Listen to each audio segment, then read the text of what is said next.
warahmatullahi wabarakatuh. Saya Raditya Mauli ingin membacakan tugas makalah tahap-tahap penelitian sejarah disusun oleh saya Widya Ami Cynthia Rasya Radit. 1. Latar belakang masalah. A. Pelajaran sejarah zaman sekarang.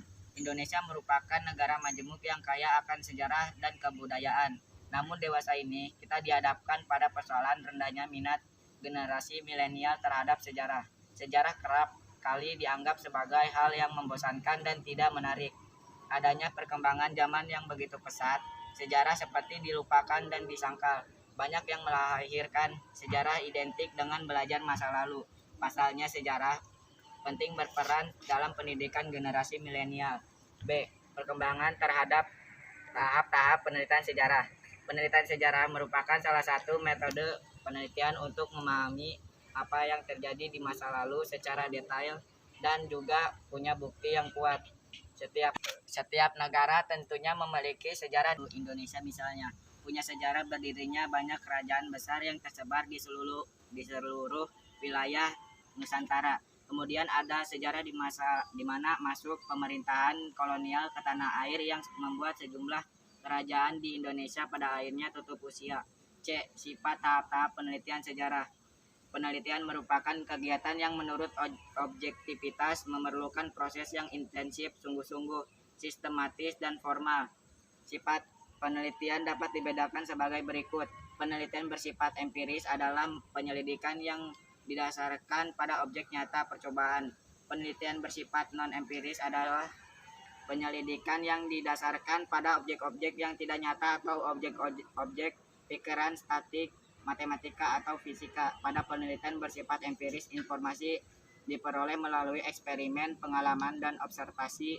Sedangkan pada penelitian non-empiris, informasi diperoleh melalui rasio dan pengetahuan intuisi. 2. Verifikasi masalah. A. Lantas mengapa sejarah itu penting untuk dipelajari oleh generasi milenial? Sejarah itu penting karena dapat menjadi pedoman, memori kolektif, dan pelajaran dalam berbangsa dan bernegara. Selain itu, sejarah memberikan pencerahan nyata, bukan mitos, dan sebagai penghubung masa lalu dan masa depan. Dampak yang terjadi jika sejarah dikesampingkan, maka hidup akan menjadi kering, tanpa nuansa dan hikmah arti makna hidup. Maka generasi milenial ini menjadi pelaku dan pemantik sejarah di sepanjang zaman. Ungkapnya dosen pengampu mata kuliah Sejarah Peradaban Islam tersebut menuturkan implementasi yang harus dibangun generasi milenial, yaitu dapat berdialog, duduk bersama, mendengarkan suara hatinya, dan membimbing mereka untuk maju serta mengambil inisiatif dan kolaborasi mewujudkan janji dan mimpi kemerdekaan. B. Apa itu penelitian sejarah? Penelitian sejarah atau yang disebut dengan riset sejarah merupakan salah satu metode penelitian yang meneliti mengenai apa yang terjadi di masa lalu atau di masa lampau. Penelitian sejarah merupakan riset yang mana terjadinya upaya untuk melakukan penelitian sejarah. Maka tujuan yang ingin dicapai adalah untuk mencapai wawasan dan dapat menyimpulkan mengenai orang atau pelaku, dan juga bagaimana kejadian di masa lalu yang pernah terjadi. Setelah itu, penelitian sejarah tersebut juga dibandingkan dan ditambahkan dengan bagaimana peristiwa masa lalu yang pernah terjadi tersebut membawa pengaruh bagi peristiwa masa kini. Oleh sebab itu, melakukan penelitian sejarah bukan hal yang mudah dan harus dilakukan dengan berbagai langkah dan tahapan yang didampingi atau bahkan dilakukan oleh sejarah. Penelitian sejarah ini bisa meliputi berbagai hal dari berbagai tema, kejadian, atau pokok bahasa lainnya. Misalnya penelitian mengenai bagaimana sejarah kerajaan Indonesia, bagaimana sejarah penjajahan di tanah air, bagaimana sejarah seorang tokoh yang berbagai karyanya, dan lain sebagainya. Sehingga dapat diamati bahwa data penelitian yang dibutuhkan di dalam penelitian sejarah ini biasanya tergantung pada data primer yang berupa catatan peristiwa secara langsung, data berupa arsip, misalnya dokumentasi resmi, catatan pribadi, catatan saksi mata, dan sebagainya.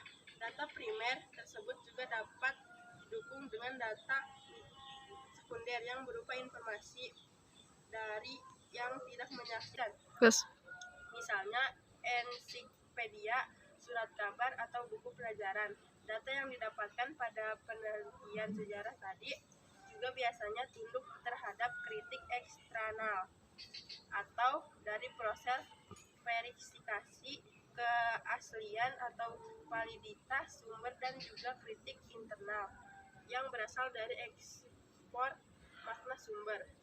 Sifat penelitian sejarah. Sifat sumber sejarah dibagi dua, yaitu A. Sumber primer, yaitu apabila sumber atau penulis sumber terlibat secara langsung, melihat atau mendengar secara langsung sebuah peristiwa. B. Sumber sekunder, yaitu apabila sumber atau penulis sumber mendapatkan cerita dari orang lain, ia bukanlah orang yang terlibat secara langsung, melihat atau mendengarnya sendiri. 3. Rumusan masalah. Dapat setiap penelitian selalu berkritik tolak dari adanya permasalahan yang dihadapi, yang segera perlu diteliti, dikaji, dianalisasi, serta selanjutnya diusahakan solusi pemecahan. Secara umumnya masalah dan penelitian ini berdasarkan permasalahan di atas. 4. Tujuan penelitian sejarah. Dari pengertian penelitian sejarah yang telah dibahas di atas, maka didapat bahwa tujuan penelitian sejarah ini tentu dilakukan agar membuat orang di masa kini sadar mengenai bagaimana kejadian atau peristiwa di masa lalu. Mengapa demikian? Berikut adalah pentingnya manusia mengenali di masa lalu. 1. Belajar dari kegagalan dan juga belajar dari kesuksesan di masa lalu yang dapat dihindari atau diterapkan di masa kini. 2. Dari peristiwa yang berlangsung atau terjadi di masa lalu tersebut, maka peristiwa tersebut dapat diterapkan untuk menyelesaikan masalah yang terjadi pada saat ini. 3. Peristiwa masa lalu dijadikan sebuah ilmu untuk memprediksi suatu peristiwa atau kejadian di masa kini. 4.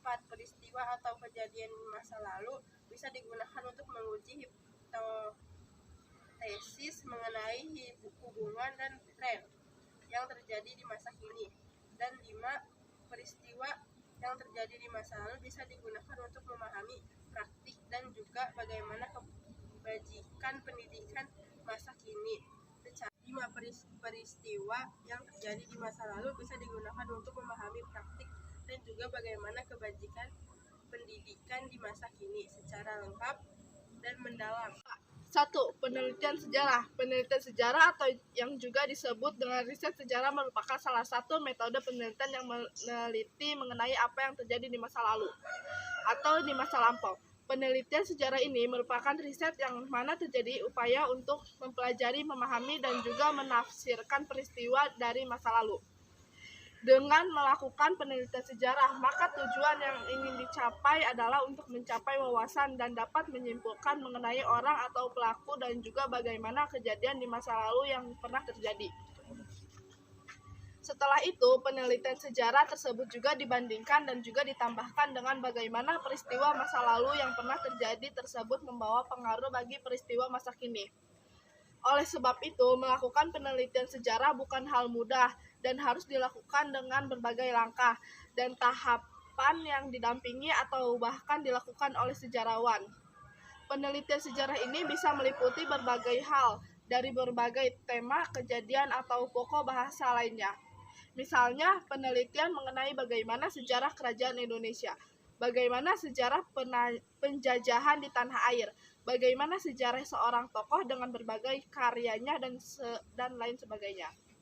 Sehingga dapat diamati bahwa data penelitian yang dibutuhkan di dalam penelitian sejarah ini biasanya tergantung pada data primer yang berupa catatan peristiwa secara langsung. Data berupa arsip, misalnya dokumentasi resmi, catatan pribadi, catatan saksi mata, dan lain sebagainya.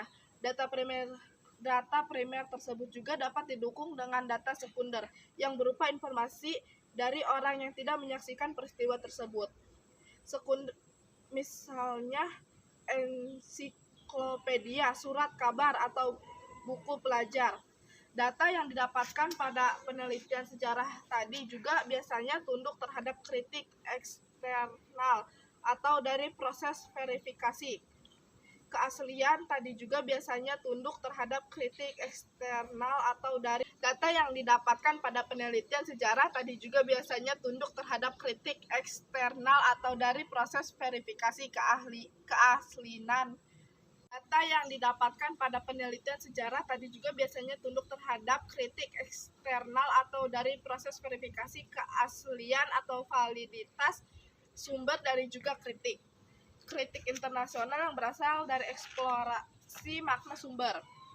Karena penelitian sejarah ini mengungkap masa lampau, sehingga di dalam penelitian sejarah biasanya terhadap dimensi waktu dan tempat serta kronologi sederhana yang tidak dianggap sebagai penelitian sejarah karena tidak dapat menafsirkan peristiwa.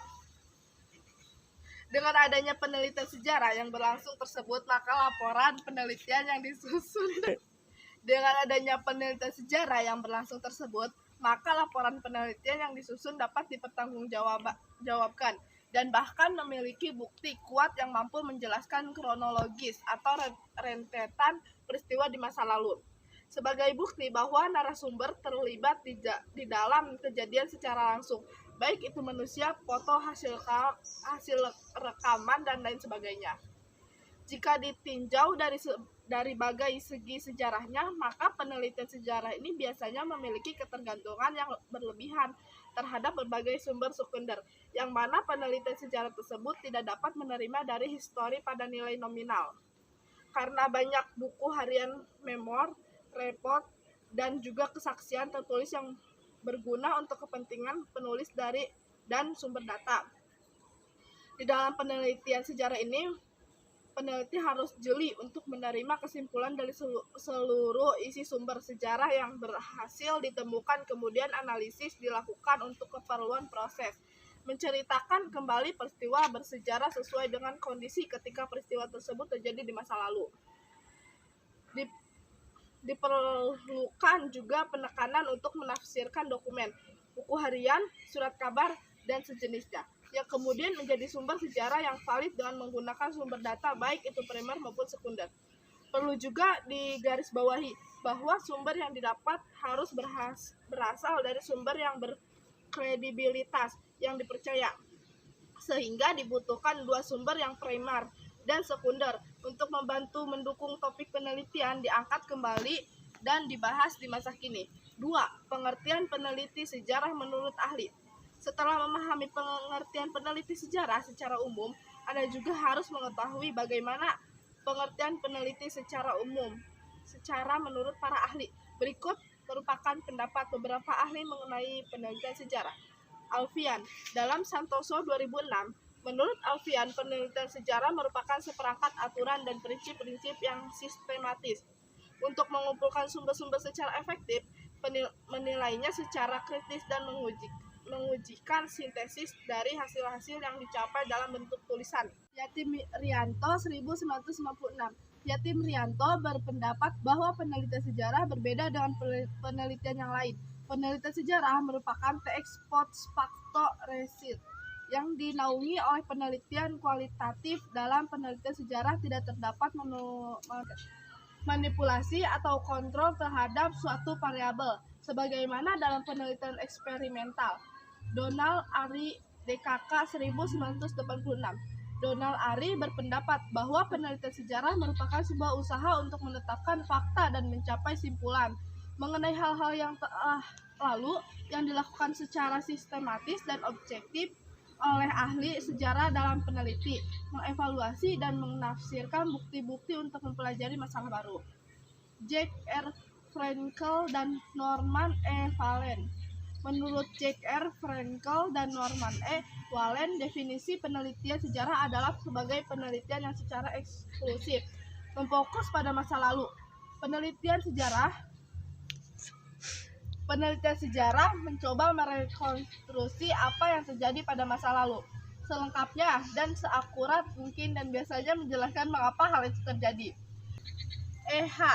Carr, E. Hakar mengungkapkan bahwa penelitian sejarah sebagai suatu proses sistematis dalam mencari data agar dapat menjawab berbagai pertanyaan tentang fenomena dari masa lalu untuk mendapatkan pemahaman yang lebih baik dari suatu institusi, praktik, tren, keyakinan, dan berbagai isu dalam pendidikan.